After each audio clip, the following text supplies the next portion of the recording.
किल्ले रायगडच्या पायथ्याकडून एक मोठी बातमी येत आहे। आज 2 एस.टी बस समोरासमोर एकमेकांवर आदळल्या।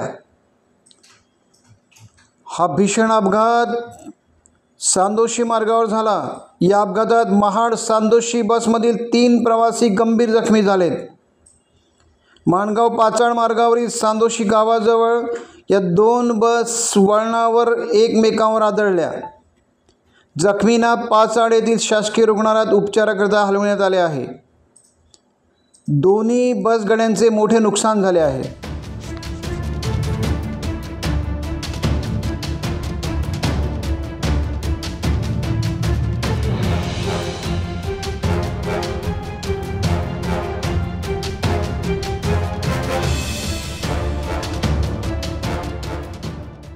टाइम्स डिजिटलला लाईक करा, शेअर करा, सबस्क्राईब करा आणि बेल आयकॉन दाबायला विसरू नका।